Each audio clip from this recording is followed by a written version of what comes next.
Hi there, welcome back to another Lazer Lamps install video.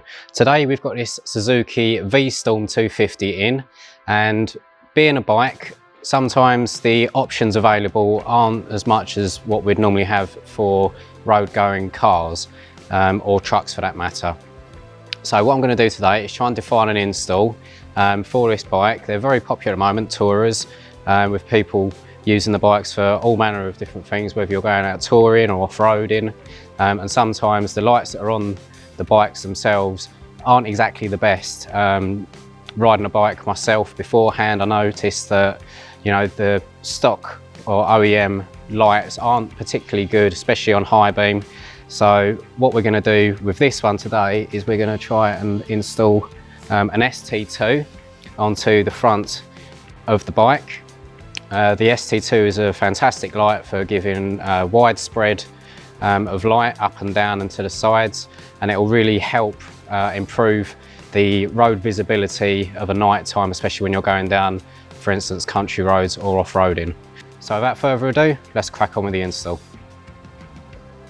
Okay, so I've taken a look around the front of the bike and come to the decision that this bike, having a nice tall windscreen, it's actually got a really nice sturdy bracket on there, which is supporting the windscreen. So what I'm going to do is take these two bolts out here, and we're going to use a set of spacers just to bring our brackets. These are our 118K side brackets, commonly used for ST or for RRR. And what we're going to do is we're going to put a bracket on either side just here, and then we'll just mount the ST2 on the top here. It'll be fine being up quite high and give it a little bit of extra performance, being a little bit higher than we would normally fit. So what I'm going to do now is just undo these bolts, we put the spacers in, put the brackets on, and then we'll mount up the light.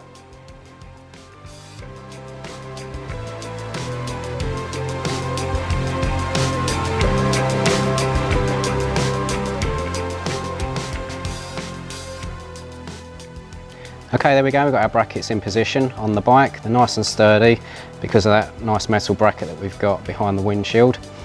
So what I've had to do with this is use 10mm spacers just behind the bracket itself, just so that the bracket doesn't touch the windscreen. I didn't want to sort of be wrenching on the bolt there and, you know, the bracket touching the windscreen and then it developing a crack. So it's 10mm for this bike, but it might be more or less depending on the bike that you have. Like I say, I used a metal spacer that we have. If you don't have a metal spacer, you could use washers just to pack it out if need be. So now what I'm going to do is pop the ST2 into position roughly, and I'm going to work out if we need space in either side.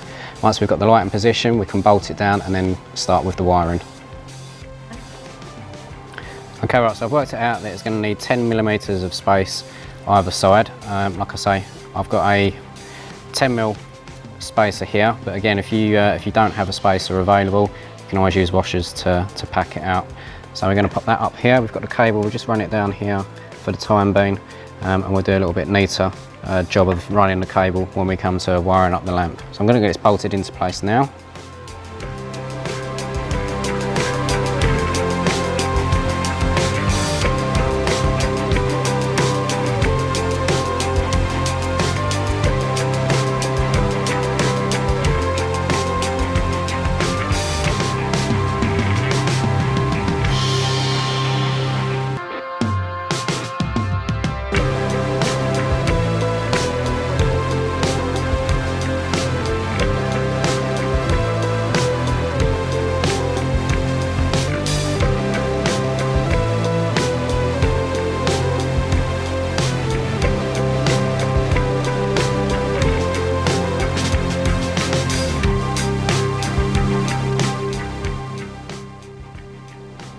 Okay, there we go. We've got the lamp mounted onto the bike. It's sitting perfectly horizontally.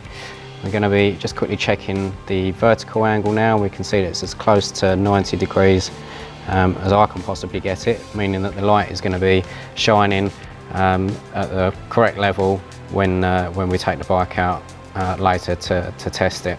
So we've got the lamp mounted already. Next job is going to be the wiring. So for this, probably going to stick it onto the high beam so that we can activate the lamp as soon as the high beam comes on, because it's a road legal lamp. So I'm going to find the high beam on the bike and get the wire inserted now.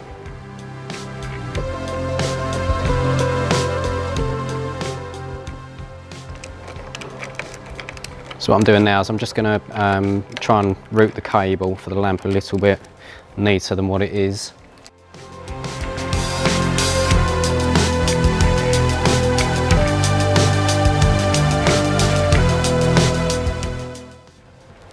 Okay, right, so first thing we have to do is remove the seat of the bike, because that's where our battery is located. We'll have our wiring kit connected to the live and the earth. We'll also need to position the relay. We'll then need to run the cable for the high beam trigger along and up towards the handlebars of the vehicle, just so that we can find the high beam trigger and connect that up, so that as soon as the rider pushes the high beam, it will click over the relay and light up the ST2. So I'm going to get these in position now for you, and then we'll show you how we're going to run the cable up to the handlebars.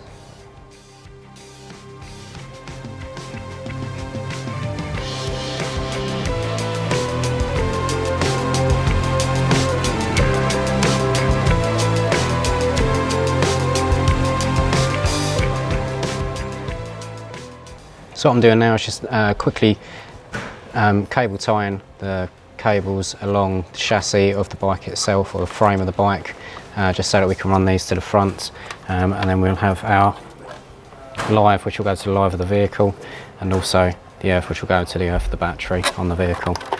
It's very important that you use cable ties as well to hold the cable so they don't flop around and get into any of the drivetrain, especially when you're working on a motorbike where you've got a rotating chain which could get caught up.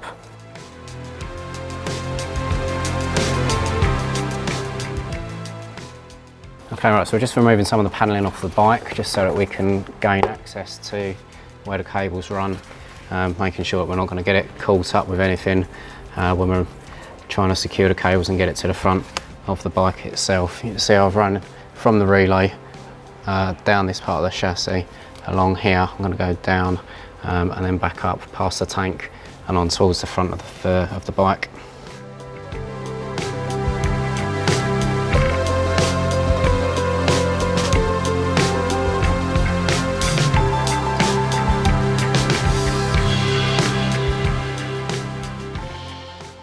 You can actually see there's some of the original loom from the bike here, so what I might do is just join that and go up towards the light and also the handlebar, just to tie it in and make it look a little bit neater.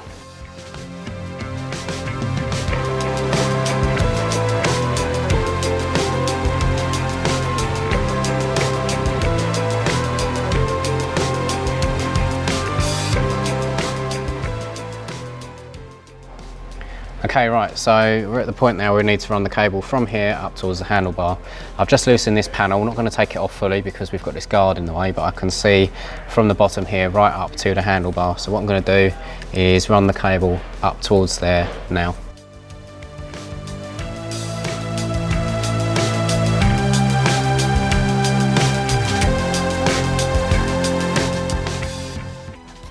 Okay, so we've got our relay mounted up here. We've used the zip tie just to mount it to the frame of the bike. It's nice and sturdy and not going to be moving anywhere while the rider's riding the bike. We've then got our cables trailing down here. I've connected up our live and our earth off of the battery, and then we've carried on with our cable for the lamp and our high beam along the frame here and up towards the front, where we're going to connect the light, and then we're going to be trying to find our high beam wire for this, so it will then turn the relay on and in turn turn our ST2 lamp on. Okay, right, so I've already plugged the light in here, and we've got a little bit of a metal bracket that's just holding on our indicator, so I've cable tied the plug to that so it's nice and secure and not going anywhere. We will have some excess cable, but what I'm going to do is loom that in with the loom that we have here. This is where I'm going to find our high beam trigger wire for the relay, which is what you connect your purple wire to. So I'm going to strip some of this back now. We'll do some tests just to see what wire is our high beam trigger wire. Okay, so what we're going to do is just gently splice open the loom. We don't want to be going too hard with the standing off because we don't want to be cutting any wires and then having to repair them. So we'll just gently do that. That will reveal our cables.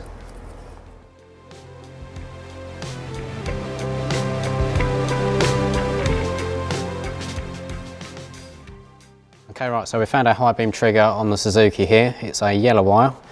If I put my multimeter on there, you can see that we're just hovering above 0 voltage, and then as soon as I put the high beam on, it goes up to 12 volts. So that's what we're going to be connecting our purple wire from our laser lamps relay onto. We're going to be using our included blue butt splice connector, and then taping the loom back in to make it look OEM. And then every time we put the high beam, flick the high beam or the pass button on the bike, the ST2 will illuminate. Okay, right, so to connect in our high beam, what we're going to need to do, first of all, is cut our high beam wire, and then we need to strip both ends. You can use wire strippers if you're not confident to do this, or if you think you're going to cut all the way through. So we've done that, and now what we're going to do is we're going to introduce our high beam trigger for the relay, which is our purple wire coming off of the relay for the laser lamp. What we're going to do is we're going to twist this together, and then we're going to get our included blue butt connector, and we're just going to pop that over there. And we're going to take a set of ratchet crimpers, and we're just going to crimp that into place. And also it's a good idea to give it a little tug just to make sure that it's a nice solid connection and it's not going to fall apart. Next we just need to twist our remaining yellow wire, and then we're going to just pop that into the splice connector like so, and then we're going to crimp that down that end so it completes the circuit again, but this time it's also got our purple wire added to it as well. And again, give that a little tug just to make sure it's not going to come apart. Now, what we're now going to do is just apply a little bit of heat just to make sure that this shrinks down and creates a watertight seal. But before I do that, I'm just going to make sure that the connections inside have been successfully crimped just by quickly testing the lights to make sure that it is functional.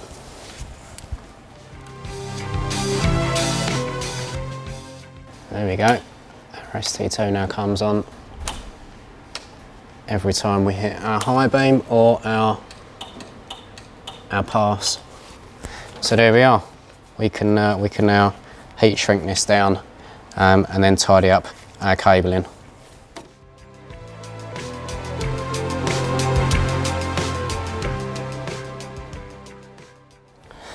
Okay, now we've melted down our heat shrink butt connector. What I'm going to do is just pop a cable tie just around the cable itself and our yellow wire, just so that if either of the wires get pulled, it's not going to snag and pull out of the butt connector.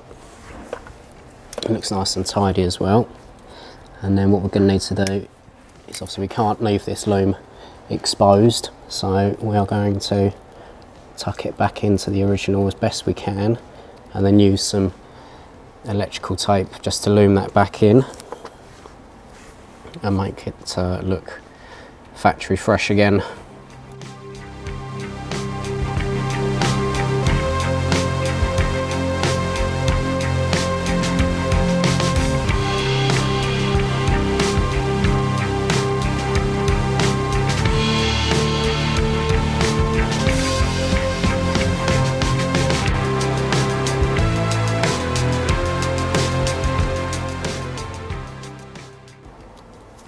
There we are, and that's that back together, so I can put the cables back on the clips that hide it out of the way, and we can cable tie this along to the loom along with our excess wire from the lamp itself, and then it'll be time to put it back together and that'll be job done.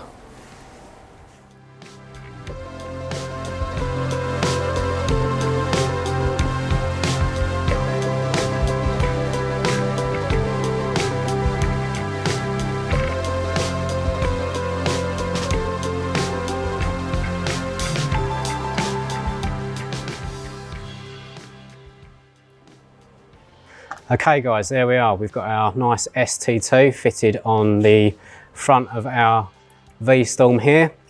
So that's it now, that's our install complete. I'm ready now to hit the lanes and test out the new ST2. Thank you very much guys, I'll see you later on.